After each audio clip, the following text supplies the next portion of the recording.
Mudah-mudahan ini adalah pamungkas dari kelengkapan apa yang sudah kita dapatkan dari pembicara sebelumnya. Nah, kita ingin tahu dari Pak Yongki Susilo ya, sudah hadir di sini. Apa kabar Pak Yongki? Ya, Pak Yongki. Jadi hari ini kita ingin mendapatkan gambaran ya yang lebih holistik tentang data, terutama data ya tentang UMKM. Kemudian kita juga ingin tahu ya apa dampak yang dari hasil penelitian maupun hasil dari riset Anda, dampak dari pandemi COVID ini terhadap usaha kecil menengah, terutama mereka yang punya bisnis retail, dan tentu saja karena ini harus memberikan harapan tadi ya Pak Andrew Tani tadi memberikan perspektif kita dalam melihat bahwa ada hal-hal yang kita tidak bisa abaikan ya. Tapi peluang kita untuk bisa besar di saat-saat perusahaan besar mungkin sudah comfort ya, sudah merasa berada di zona nyaman, kita bisa kemudian mengembangkan diri kita sepanjang tadi ada beberapa inovasi, network, disruption. Jadi kita mendistrupsi diri kita sendiri, kita jangan jadi orang atau perusahaan yang merasa nyaman di zona kita selama ini. Kemudian harus cepat dan lincah. Tapi kalau yang ini sih saya yakin itu sudah terjadi. Mau tidak mau UMKM itu biasanya cepat dan lincah. Nah, Pak Yongki, jadi tolong berikan satu tentu pemahaman tentang situasinya sekarang, kemudian dampak dari pandemi kepada usaha retail dan UMKM, dan terakhir tentu harapan dan tantangan dan harapan. Silakan, kita berikan aplaus untuk Pak Yongki Susilo. Oke. Baik, terima kasih Bang Andi, Pak Frans, Pak Gendro, semuanya, teman-teman semua di PB semua. Mudah-mudahan ini hari yang luar biasa, kita belajar banyak ya, tapi yang penting adalah action di sini setelah dari sini. Nah, hari ini saya akan share mengenai beberapa hal, terutama based on data. Jadi ini adalah pengamatan saya selama 25 tahun di Nielsen, lantas juga berdasarkan informasi yang saya dapatkan dari teman-teman asosiasi. Kebetulan saya juga staf ahli di beberapa asosiasi, terutama untuk retail, tenan mall, dan juga pemasok ya, manufaktur dan sebagainya di sana. Jadi ada hal-hal tertentu yang mungkin kita bisa katakan kalau kita sebelum masuk krisis itu adalah underestimate, jadi menganggap enteng krisis, ya, sehingga kadang-kadang kita kejeblos dan akhirnya ketakutan sendiri. Ketika kita masuk krisis, kita malah overestimate, jadi ketakutan yang luar biasa, jadi harus begini, harus begitu, malah nggak karuan seperti itu. Nah, ini yang saya coba align sebenar-benarnya di sini. Karena banyak sekali di masa COVID-19 ini istilah new normal dipakai, sehingga menjadi satu topik yang hot, dan banyak sekali youtuber baru bermunculan pakai istilahnya, bikin video yang buat saya sebenarnya misleading seperti itu. Jadi kita ingin kembali pengusaha, para pemain UKM semua berpikir bersih, jernih, dan berdasarkan pengalaman kita 25 tahun, 40 tahun, kita sudah kena krisis berapa kali, dan kita bangkit di sana. Jadi nggak ada problem. Kali ini juga sama seperti itu, gitu. Oke? Yang ada bedanya mungkin sementara saja di sini. Oke? Baik, saya akan present di sini mengenai, Bapak Ibu, ini adalah krisis kesehatan di dunia yang berdampak pada krisis ekonomi, dan nantinya berdampak pada krisis sosial di sini, ya. Nah, ini adalah by design, jadi pemerintah membuat lockdown atau PSBB itu by design. Jadi terserah mau seperti apa bentuknya, mau meringankan ekonomi atau memberatkan ekonomi, itu by design. Nah, Indonesia sudah masuk pada tahapan transisi untuk beberapa daerah, ya. Nah, kenapa harus bisa membalance antara ekonomi dengan kesehatan? Karena itu dia, kalau usaha ditutup berarti susah cari makan, ya. So prinsipnya ekonomi akan jatuh di sana dan menyusahkan banyak orang di sana. Kita lihat PSBB, ini adalah mall kita tutup, ya, usaha UMKM di mall itu kita tutup, kafe-kafe, restoran tutup semua, tempat makan pinggir jalan juga tutup, ya, kantor tutup, sekolah tutup, semuanya tutup di sini. So intinya ini mengganggu sekali di sini, ya. Nah, ini yang menjadi gambaran. Nah, mulailah orang mencari jalan di mana untuk bisa sehat, ya, yaitu work from home, apalagi, dan macam-macam from home di sana. Tetapi ini ada yang saya bilang overstated di sini, ya, bahwa work from home itu menjadi long term, ya, bisa ke depan gitu loh. Karena kita tahu bahwa kita ini manusia biasa, manusia sosial di sini. Gitu, ya. So intinya ada satu penyakit yang kalau misalnya terkena di sini adalah yaitu cabin fever di sini. Jadi kalau orang yang biasanya sosialisasi di luar masuk ke dalam suatu lockdown itu bisa terpengaruh jiwanya juga di sana. Jadi nggak sehat di sini, gitu loh. Oke? Nah, kita melihat di sini ada juga beberapa analisa yang mengatakan bahwa ada potential winners, ada potential losers di sini. Ya, saya melihat di sini sektor di usaha semuanya hampir saya bilang adalah no winners kecuali sektor kesehatan. Ya, karena berdasarkan data-data di sini. So intinya kalau saya bisa lihat di sini ada yang bilang bahwa makanan beku, retail, FMCG itu akan bagus, ya. Nggak juga, semuanya kita lagi ambruk di sini istilahnya, ya. So kita lihat di sini retail lifestyle itu di mall tutup, ya. Di awal tuh dulu minusnya cuma 40%, tetapi terakhir minusnya 95%. So hotel turun juga sama seperti itu. Restoran teman-teman juga demikian. Tadinya 40%, sekarang 70%. Masih ketolong dengan GoFood, delivery, dan macam-macam. Okay? Nah, ada satu analisa dari Boston Consulting yang saya agree di sini, bahwa semuanya negatif. Tetapi kadar negatif ada yang dalam, ada yang enteng di sana. Jadi hampir semua negatif di sini. Okay? Jadi jangan ambil salah keputusan dalam hal berinvestasi. Ya, harus pakai data. Pertanyaan besar adalah, kapan ini selesai COVID ini?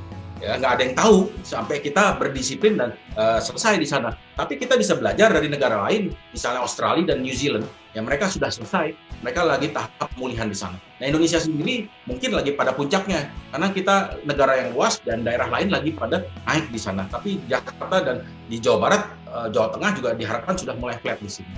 Makanya kita mulai merelaksasi namanya PSBB. Ya, dibukalah pasar tradisional, dibukalah mall di sini, dan kita lihat, ya kan. Ini kalau buat saya mesti hati-hati Indonesia, karena saya masih melihat orang Indonesia masih nggak disiplin pinggir jalan, masih nggak pakai masker dan sebagainya. Ini bisa membuat second wave secara mudah, cepat sekali di sana. Dan ini membuat lama lagi segala sesuatu di sana. Nah, ini semua yang harus dikerahkan di bawah, di lapangan, untuk bisa menjaga jangan sampai terjadi second wave. Sayang sekali di sana. Oke? Karena sudah pasti pemerintah akan mengetatkan kembali PSBB-nya ketika itu terjadi, dan akan membuat longer lagi.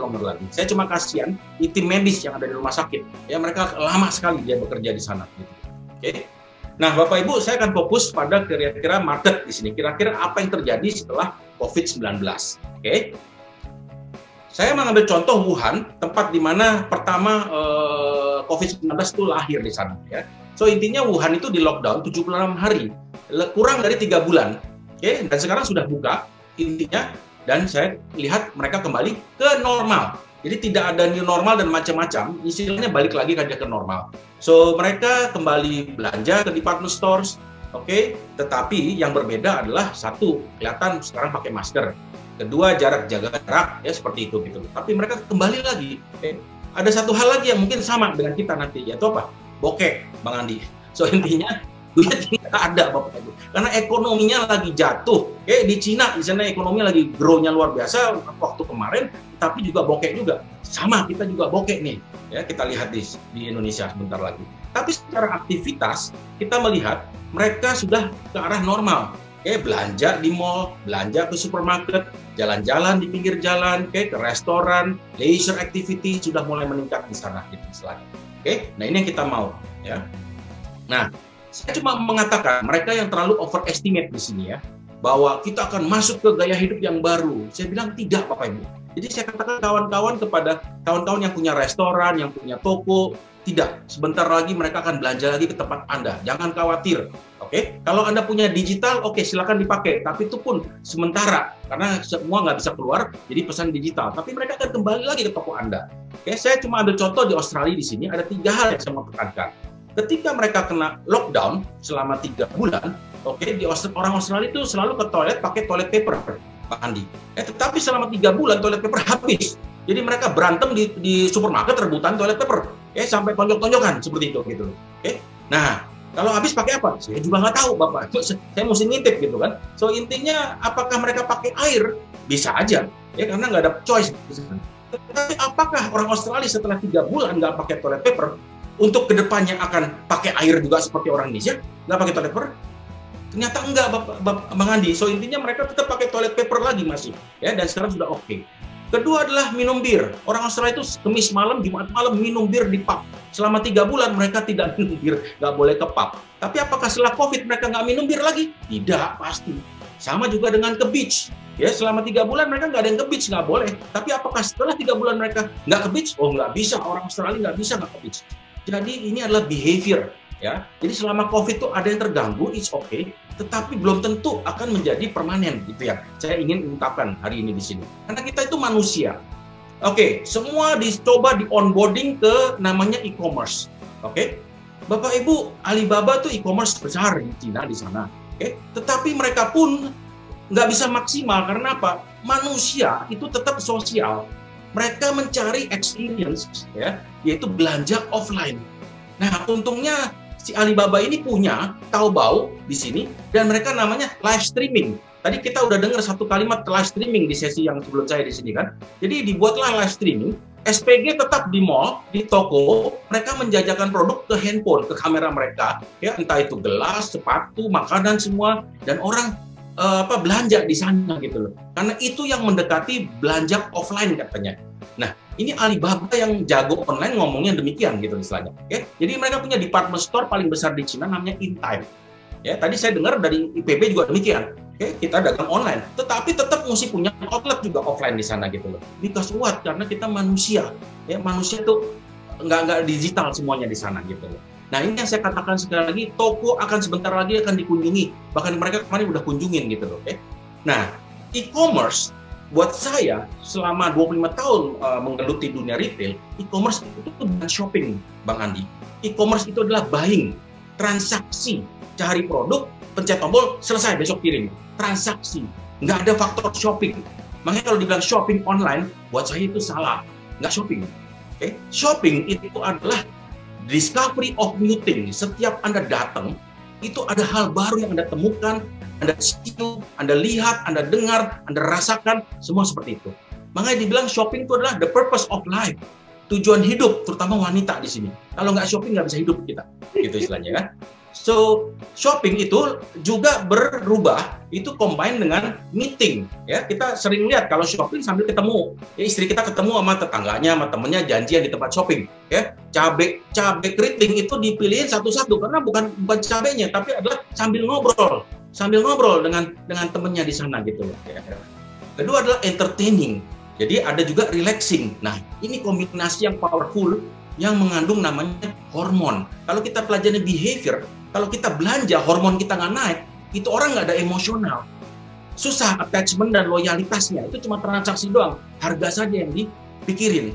Nah, yang saya takut adalah e-commerce itu tempat transaksi main harga. Anda akan lihat ke depan jor-joran harga, potong harga luar biasa, Bapak Ibu gitu loh. So intinya belum tentu bisa menguntungkan kalau Anda nggak bisa mempositioningkan produk Anda di sana. Ya, musuhnya banyak banget, gitu istilahnya.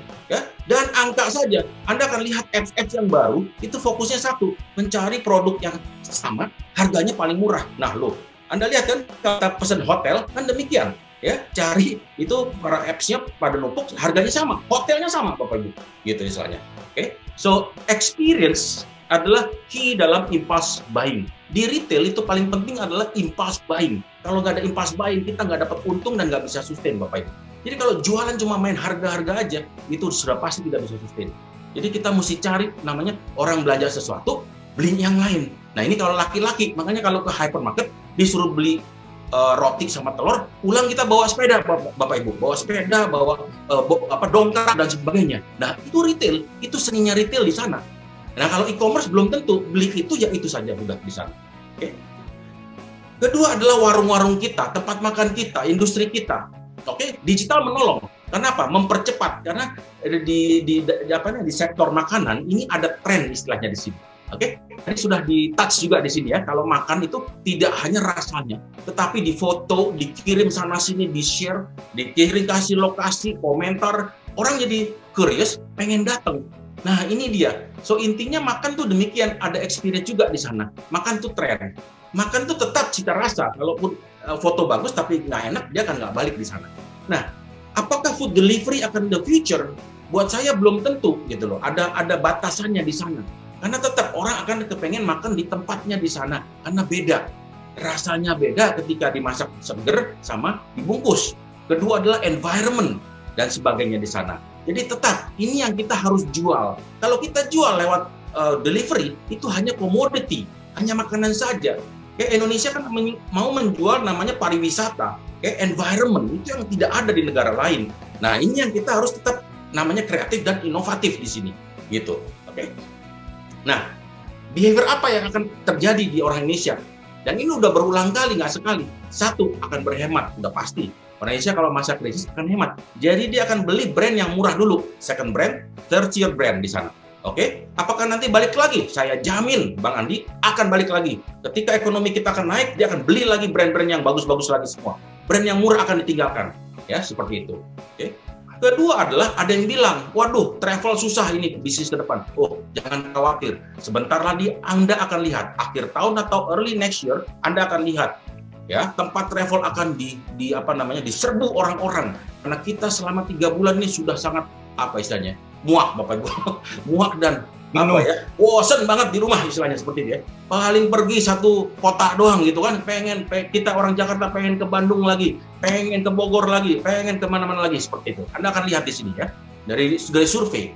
Ini minggu kemarin saja ketika PSBB dilonggarkan, Anda lihat ini puncak Bapak Ibu. Baru dilarang mereka udah dibuka sedikit seperti itu. Anda perhatikan di sini. Ya, ini orang Indonesia seperti ini. Ya. Nah, ketiga adalah shopping. Nah, sekali lagi, saya pisahkan kalau e-commerce mau sukses atau enggak. Yang sukses itu adalah lifestyle. Bentar saya jelaskan. Yang tidak sukses adalah FMCG. Barang-barang fast moving consumer good, barang-barang sehari-hari. Jangan pernah terpikir untuk jualan hanya FMCG di e-commerce. Oke, percuma. Kita sudah perhatikan 10 tahun, share-nya cuma 1%. Oke, tetap orang belanja fast moving consumer good di toko tradisional, di pasar, di minimarket, ya, di supermarket. Titik. Ya kan? Mereka tetap mau belanja. Kenapa minimarket booming? Karena itu dia kelas menengah kita. Kalau sore hari itu pengen keluar pulang kerja di sana, ajak anak mampir ke minimarket, cuma beli 1-2 hal. Ya, beli instant noodle aja itu seminggu bisa 3 kali Bapak Ibu. Itu sudah seperti dapur kita sendiri, lemari sendiri, nggak perlu nyetok di rumah. Jadi tinggal jalan kaki, tinggal ambil sana sini seperti itu. Ini foto saya ambil pada waktu PSBB ketat, ya. Pada waktu awal bulan puasa. Kedua adalah gajian tanggal 25.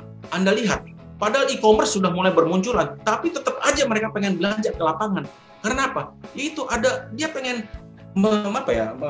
menjalani experience lagi belanja gitu istilahnya. Ya. McKinsey mengatakan dalam masa COVID setengah dari consumer itu akan mencari channel lain. Sudah pasti karena apa? Mereka nggak bisa channel yang sebelumnya, ya harus pakai harus dekat, ya nggak boleh lama-lama, ya dan sebagainya. Tetapi nanti setelah post COVID selesai, apa yang dilakukan? Hampir 98% balik lagi ke channel yang sebelumnya, gitu istilahnya. So semua akan balik lagi karena behavior ini tidak bisa dirubah hanya waktu 4 bulan, gitu loh, ya. Nah, online, Pak, berarti apa Pak? Kita bisnis online yang bagus Pak, FMCG. Ada 2 kategori. Satu adalah baby products, kedua adalah yaitu cosmetics, beauty, ya. Karena beauty itu tren. Digital platform itu sangat baik untuk yang trendy, yang punya fashion di sana, itu istilahnya. Baby product juga demikian, ya. Nah, tapi yang paling bagus jualan di online adalah 5 kategori: fashion, consumer electronic, beauty, mom baby products, and home and living. 5 ini fokus tetap di sini. Jadi saya bilang jangan buang investasi, jangan buang waktu terlalu banyak ya mendevelop ya karena Anda akan gagal. Sayang uangnya. Kemarin sudah cash flow negatif, sudah habis-habisan. Sekarang di mislead lagi untuk ke arah yang berbeda di sini ya. Sayang sekali ya. So intinya ke sini saja, oke? Nah, makan luar jangan takut. Orang Indonesia akan makan keluar balik lagi ya. So intinya Anda lihat di sini 21% dari spending setiap bulan dipakai untuk indulgence keluar di sana. Itu apa? Makan, Pak. So intinya makan. Oke, kita pasti makan luar, nggak mungkin di rumah terus di sini ya. Kecuali takut istri. Oke. 7. Indulgence. Ada yang bilang, Pak, industri jamu luar biasa. Bapak Ibu, saya sudah memperhatikan data jamu 25 tahun Bapak Ibu, is up and down. Oke, jamu itu luar biasa bagus ya, original Indonesia, tapi harus dimodernisasi. rasanya dan lain-lain bentuknya, formatnya dan sebagainya. Oke, kalau jamu itu selamanya pahit, itu nggak mendapat respons bagus dari consumer di sini. Ya, jadi mereka harus memodifikasi ke depan. Oke, karena jamu itu diminum pada waktu sakit saja. Kalau nggak sakit, jarang diminum. Oke, ada lihat nanti vitamin datanya. Ya, indulgence yang mega trend yang sudah sebutkan 10 tahun lalu mega trend adalah tetap kopi, es krim, dan coklat. Oke, 3 ini di sini. Oke, karena mereka mencari pelarian diri. Pelarian diri cuma ada 3, minum kopi, makan es krim, sama coklat. 3 di sini. Ya. Nah, sekarang kita masuk terminologi healthy. Pak, apa yang sehat, Pak? Yaitu dia, orang Indonesia itu cukup dibuat kedengeran sehat itu udah cukup, Bang Andi. Nggak perlu yang sehat beneran. Oke?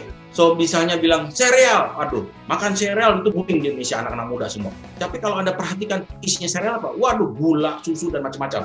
Seperti itu. Oke? Green tea, waduh, itu antioksidan, kedengeran sehat diminum. Tapi Anda lihat gulanya tinggi juga di sana. So, intinya kedengeran sehat itu udah bagus di Indonesia di sana. Tetapi ketika kita survei, apa sih yang dituju orang Indonesia untuk sehat? Satu, tetap paling tinggi adalah pengen turun berat badan. Nah, itu dia. Saya sudah survei ini setiap saya seminar. Oke, 95% setuju banget ini. Lose weight, Bapak Ibu. Padahal itu orang kurus saya lihatin. Kenapa masih mau turun berat badan? Ini orang Indonesia. So, apapun yang Anda tuju, tetap mesti ada gimmicknya di sini. Lose weight dan living fit di sini. Dan terakhir, 9 adalah masalah belajar di rumah di sini. Ada yang bilang ke depan akan belajar di rumah terus-terusan. Waduh, anak saya di Australia, intinya dia komplain banget, ya udah bayar mahal di sana, dan akhirnya online di sana. So intinya, Anda akan lihat di sini, ketika sekolah online, nilai murid ujian itu akan tinggi terus ke depan. Anda lihatin. Tahu nggak kenapa? Gampang nyontek. Nggak tahu Anda nyontek di sini. So intinya Anda akan lihat ya angka Indonesia akan menanjak nilainya di sana karena nggak ada yang ngawasin gurunya di sini. Oke? Tetapi learning yang paling powerful adalah tetap kalau buat saya adalah blended learning di sini. Oke? Nggak ada bisa dihilangkan. Yang namanya personal experience, dia terinspirasi oleh gurunya bicara di sana, gayanya semua seperti itu. Kedua adalah networking, oke? Classmate kita di sana. Ketiga adalah large body materials, kalau dia mesti kasih demo dan macam-macam. Ya. Engagement, bertanya, nasihat dan macam-macam. Ini nggak bisa tergantikan dengan digital di sini. Nah ini yang tadi mungkin Pak Andrew katakan, ini harus blending. Oke, ada yin and yang, karena kita tetap manusia, kita bukan robot di sini, gitu ya. Saya kasih data di sini yang dibilang, waduh kalau gitu Pak, ini sektor kesehatan akan luar biasa. Sebentar, jangan buru-buru. Oke, nyemplung ke sana. Anda lihat di sini, sabun cuci tangan itu di masa panik langsung nancep ke atas, orang cuci tangan terus seperti itu. Tapi lama-kelamaan kendor nih Anda lihatin di sini. Oke, udah nggak cuci tangan Bapak Ibu, ya. Udah lumayan lupa-lupa di sini. Kedua adalah Dettol. Waduh, itu cucian pakai Dettol biar kuman hilang semua, virus semua. Tapi udah kendor Bapak Ibu sekarang, ya kan? Lama-lama mahal juga Dettol, ya kan? Tapi di awal-awal kita overestimate, takut di sana. Makanan kaleng juga demikian. Wow, ngeborong, panic buying, ya kan? Setelah itu lupa Bapak Bu, balik lagi makan gado-gado lebih sehat Bapak Ibu. Oke, so intinya ini adalah tidak harus permanen, nggak permanen. Oke, frozen food juga demikian. Chicken nuggets naik, turun, naik lagi ketika awal puasa. Itu turun lagi seperti itu. Dan vitamin Anda lihat di sini. Oke, ketika awal-awal vitamin itu booming, panik luar biasa, ya hampir semua. Setelah itu landai lagi. Karena lupa makan vitamin setiap hari. Ya kita udah beli vitamin banyak, biasanya orang lupa makan di sana, istilahnya. So nggak selamanya. Tapi yang masih konsisten adalah namanya yaitu sanitasi. Oke, hand sanitasi masih akan dipakai ke depan di sana. So intinya semua akan balik lagi. Ini mall akan dibuka. Kita lihat besok ya performance-nya mall bagaimana. Saya memprediksi kalau grocery kan sudah buka dari kemarin nggak ada perubahan, itu masih akan ramai tujuan. Kedua, Anda akan melihat ya secara sequence di sini restoran, food court akan ramai. Silakan lihat besok hari Sabtu dan Minggu di sini. Oke, mereka akan terjun makan di sana. Udah lama banget Bapak Ibu nggak minum boba, betul? So dan lain-lainnya di sana. Anak-anak muda semua. Oke. Ketiga adalah salon. Nah ini dia. Udah lama nggak nyalon Bapak Ibu. Bukan nyalon legislatif ya. Maksudnya udah lama nggak nyalon di sini. Waduh, ya. Dan ketiga baru retail. Karena apa saya taruh paling belakang? karena duitnya, Bapak Ibu. So, setelah habis Lebaran, duitnya sudah habis di sini. Biasanya langsung down. Nah, kira-kira apa plus dan negatifnya untuk pergi ke suatu pusat belanja? Plusnya apa? Sudah sangat kangen banget deh ke mall di sana, jalan-jalan, duduk ya. Kemarin kita ke mall nggak boleh duduk, Bapak Ibu, ya, cuma keliling-keliling. Kedua adalah, yaitu apa? Masih kelas menengah ke atas masih punya uang, masih bisa. Ketiga adalah, ya, selama di lockdown kemarin nggak belanja banyak, so prinsipnya masih ada duit sebenarnya. Ya, keempat adalah bangun kembali kehidupan sosial, ketemu teman lagi, saudara lagi, dan macam-macam di sana. Nah, ini mid upper yang akan pergi ke mall. Negatifnya apa? Waduh, Pak, revenue saya, pendapatan keluarga turun. Ya udah, berarti apa? Ke mall mungkin dia nggak belanja ke sana. Kedua paling berat adalah apa? Ketakutan, karena itu pegawai mall ataupun pegawai toko nggak sehat di sana. Itu yang bikin mereka takut. Makanya mall harus memastikan mereka sehat. Ketiga, ini yang saya lihat tren terakhir, mau masuk mall harus pakai QR. Nah, kalau yang sudah digital no problem. Tapi kalau anak kecil sama orang tua yang umurnya 70-80 pakai QR, waduh, kerepotan mereka seperti itu ya untuk download dan macam-macam. Empat adalah itu will spend when income improve. Ketika income-nya sudah ada dan mereka akan spending di sini ya. Nah, saya lihat ada surveinya Nielsen di sini Anda lihat, oke. Ketika nanti PSBB direlax, 2/3 konsumen akan ke mall. Nah, itu lumayan besar komitmennya. So, 2/3 konsumen akan ke mall. Oke. Kalau sampai nggak ada yang ke mall, kenapa? Ya itu dia. Itu kesehatan daripada pegawai di mallnya sana nggak bagus, takut ketularan di sana.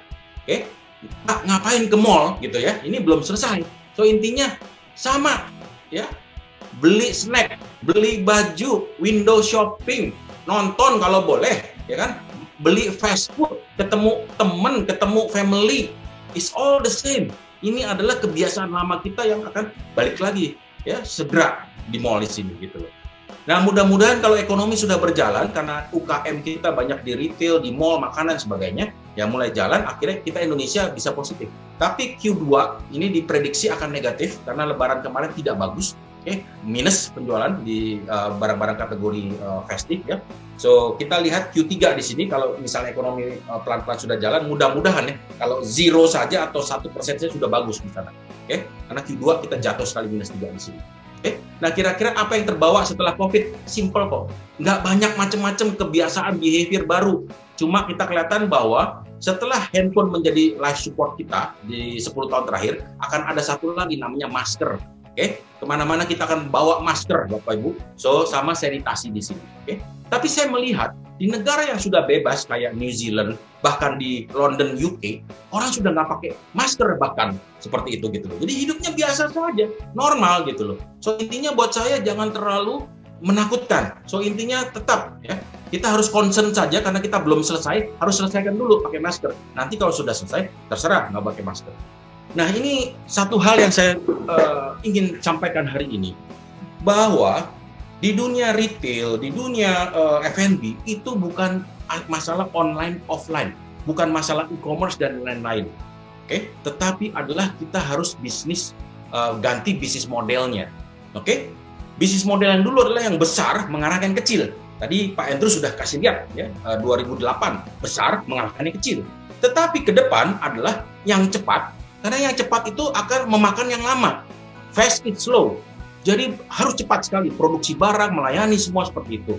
Digital itu platform yang bisa membantu, tapi bukan e-commerce di sini ya. Kedua adalah smart it dumb. Jadi yang pandai, sistemnya smart itu memakan sistem yang dumb di sana. Ketiga adalah ekosistem. Nah ini yang mungkin dikatakan Pak Andrew tadi adalah jaringan, ekosistem yang mendukung. Jadi nggak bisa bermain sendirian. Harus ada ekosistem di sini. Ini adalah 3 ya bisnis model yang baru ke depan. Ya Indonesia harus bisa menjalankan ini. Pak Jokowi sudah mengatakan negara yang cepat itu yang menang, bukan negara yang besar. Jadi jangan banggakan besar, gitu istilahnya. Ya, saya kasih contoh di sini. Dikatakan milenial membunuh. Waktunya tinggal 2 menit. Ya, saya kebut. Ini cukup 2 menit. Dibilang milenial membunuh kategori barang ada 70. Salah satunya adalah sepatu kulit. Waduh, ini teman saya kalau Yonggi Komaladi denger ini bahaya nih. So intinya bukan masalah milenial membunuh, tetapi adalah kecepatan naik membuat satu desain produk itu dulu 18 bulan, sekarang 4 bulan saja. Jadi menjadi fashion. Ya, semua anak muda nggak mungkin cuma beli satu pair daripada sneakers dalam setahun, pasti 3 di sana dan pasti dipakai di mana-mana. Oke, jadi bukan soal milenial di sini. Oke, so ada satu tombol yang akan menjadi the best friend of consumers in the future, namanya fast forward. Mereka selalu kalau lagi nonton, lagi pengen purchase, selalu pencetnya tombolnya adalah fast forward. Cepat, mau nyampe seperti itu gitu loh. Oke, nggak betah nontonin dari awal sampai akhir, nggak bisa zaman sekarang. Oke, so kita lihat di sini ada potensi bahwa mudah-mudahan kita Jakarta, Jabotabek, West Java, semua kita bisa recover. Ya. Q3, Q4 sudah mulai pelan-pelan ada positif ekonomi di sini. Ya, at least kita dagang semua udah bisa. Saya lihat di sekeliling kita juga udah mulai ramai di sini ya. Mudah-mudahan kita jaga. Tapi kesehatan nomor 1 harus dipulihkan. Ini summary saya buat teman-teman saya di asosiasi. Oke, untuk bisnis FMCG kemarin ada Lebaran masih oke sedikit ya, ada panic buying juga di sana.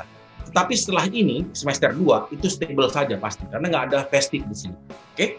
Nah, untuk teman kita di restoran dan juga lifestyle retail itu semester 1 kemarin burn. Saya hangus karena toko tutup dan macam-macam, tidak ada customer sama sekali. Nah, ini kita mau rebuild lagi ke depan. So, bisnisnya akan dimulai dari nol lagi, ya buka toko kembali satu-satu seperti itu. Oke? Nah, saya mengharapkan tahun depan growth kita akan jump. Karena apa? Low base di tahun 2020 di sini, ya. Low base lantas ada itu akan kelihatan jump di sini. Nah, ini untuk biasa saya presentasi ke investor di sini. So, next year kita berharap akan bagus Indonesia di sini, ya mudah-mudahan. So, ini chart period terakhir, kedua terakhir. So intinya sektor apa yang paling terdampak yaitu hotel dan restoran, hotel ya terutama di sini dan restoran betul. Tetapi mereka akan yang pertama bangkit lagi Bapak Ibu gitu loh. Makanya saya yakin banget travel kita nanti ke depan akan bagus lagi. Orang udah nggak betah di rumah di sini. Oke, jadi dia akan travel ya seperti itu. Yang lain juga akan bangkit lagi ya sektor-sektor yang lain. Nah ini terakhir saya ingin bangkitkan kembali di sini. Hack yang berikutnya adalah bagaimana kita Indonesia berpikir. Saya terima kasih Pak Gendro, Pak Frans semua, Bang Andi di sini sama-sama memikirkan bagaimana kita menghack our country growth di sini. Oke, saya sudah nggak pernah membahas milenial lagi sebenarnya. Karena apa? Generasi yang lebih besar dari milenial sudah hadir 2019. Namanya generasi Z di sini. Ini generasi yang sangat ambitious dan inovatif. Bukan kreatif saja, tapi inovatif. Oke. Nah, caranya gimana? Bentar, saya ketutupan di sini, saya mesti geser dulu. So, intinya kita melihat edukasi. Oke, vokasi tadi sudah disebutkan. Kita harus cepat mendidik mereka di sana sehingga kerja. Jadi vocational study harus masuk Indonesia. 2 tahun sudah mendapat gelar dan langsung kerja di sini. Nggak bisa nunggu 4 tahun sarjana dulu. Apalagi sampai master. 18 tahun dari nol, aduh, nggak keburu Bapak Ibu. Ya. Kedua adalah moral. Tetap, ya, orang pinter harus punya moral yang bagus. Ketiga adalah premiumisasi. Setiap produk kita harus premium, jangan yang berperang harga terus. Karena kita harus mencari kesejahteraan, cari cuan di sini. So intinya masih ada jenjang premiumisasi terus ke atas. Dan terakhir adalah inovatif di sini. Saya sebutkan generasi Z. Z di sini ciri khasnya apa? Ini cat saya terakhir, janji saya. So intinya 32% world population termasuk Indonesia sini. Ini generasi yang beda dengan milenial. Ini generasi yang sangat realistis. Kalau milenial itu idealis, ya bermimpi banyak, tapi nggak eksekusi di sini. Kedua adalah penghemat, lain. Milenial spender, ini adalah menghemat uangnya di sana. Kerja keras, lain. Milenial dulu kerjanya enteng-enteng, ya santai. Sangat inovatif. Dulu milenial kreatif di sini. So dia mencari nilai-nilai hidup, mencari nilai kepemimpinan. Jadi nggak bisa kepemimpinan itu diambil dari cuma digital. Mereka harus menghadapi orang pemimpin yang benar yang di hadapan mereka. Makanya mereka selalu bilang mereka lebih senang tatap muka, face to face. Ya, it's not digital. So face to face di sini. So apa bedanya kreatif dengan inovatif? Kreatif itu ide. Misalnya dia bilang, waduh ini ide ada tenaga uap, bagus ini. Nah sampai ide saja itu milenial. Tetapi generasi Z adalah inovatif. Ide itu dia eksekusi menjadi mobil uap, seperti itu contohnya. So intinya kita punya generasi yang sangat inovatif ke depan, yang eksekusi tidak hanya bermimpi, beride saja, tetapi bisa menjalankan, ya, yang sangat realistis. Ini yang dibilang tadi yin and yang. Tidak hanya ide bagus, tetapi yang memang sangat realistis bisa dijalankan. gitu istilahnya. So kita punya modal luar biasa Bapak Ibu. Ya sekian. So prinsipnya saya punya report satu generasi Z. Kalau ada yang perlu nanti saya kasih ke panitia di sini. Ya, thank you. Iya, luar biasa. Sekali lagi kita berikan plus untuk Pak Yongki Susilo ya. Pak Yongki, jadi akhirnya memang paripurna banget ya acara ini. Saya lihat yang bertahan banyak juga, 363 saat ini orang yang bertahan. Yang tidak bertahan mungkin karena ini panjang banget ya. Saya baru pertama kali memandu acara selama ini dan membiarkan pembicara menyampaikan tanda kutip secara tuntas. Dan saya berharap, saya nggak akan menyimpulkan, karena tentu masing-masing yang hadir di sini melihat dari perspektif kebutuhannya, ya, informasinya, datanya. Dan yang paling banyak saya lihat dari chat yang muncul adalah keinginan untuk mendapatkan materi ini, ya, Pak Frans, ya, Gendro. Jadi saya sudah kirimkan kepada Pak Andi secara utuh, karena mungkin terlalu cepat di escape, tapi mudah-mudahan panitia bisa menyediakan. Kemudian teman-teman yang hadir di sini jangan juga bingung karena antara yang harus go digital sama yang tadi tenang aja, keadaan akan aman-aman aja. Nah, ini jangan bingung ini. Ini provokasi ini melahirkan kreativitas kita, melahirkan daya kritis kita, melihat peluang dan tentu saja melihat nilai-nilai yang berubah tadi. Baik. Sekali lagi terima kasih untuk teman-teman IPB yang sudah memprakarsa ini bersama YouCoach ya. Tadi kita lihat banyak sekali orang mengatakan bahwa sangat bermanfaat ya, luar biasa. Mudah-mudahan ini memberikan inspirasi bagi kita semua. Bagi teman-teman jangan lupa ini bukan satu-satunya karena ada series ya. Series ini panjang dan nanti kita tentu akan bisa mendaftarkan lagi.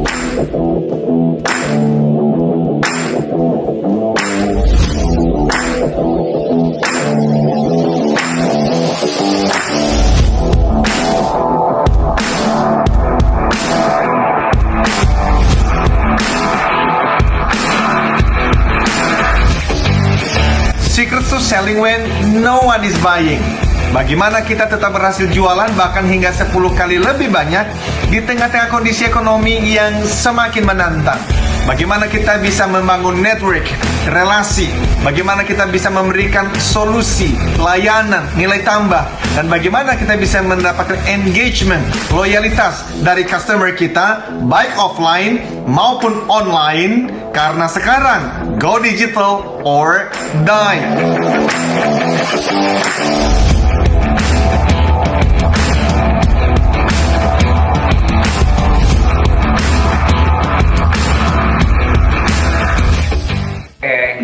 Jadi sekali lagi terima kasih atas kehadiran Bapak Ibu semua. Sampai dengan detik ini masih luar biasa, 280 orang. Jadi kami akan tetap mengirimkan 3 materi dari Pak Menteri, kemudian dari Pak Andrew Tani, dan juga terakhir dari Pak Yongki. Bila mana Anda sudah mengisi semua daftar hadir, kami akan kirim lewat email maupun WhatsApp Anda semua masing-masing. Dan kami akan tunggu di acara berikutnya. Silakan Pak Frans. Ya, Jumat depan akan ada Pak Andrew Matthews, penulis buku Being Happy, yang sudah terjual 8 juta eksemplar di 50 negara. Beliau akan sharing how leaders think, lalu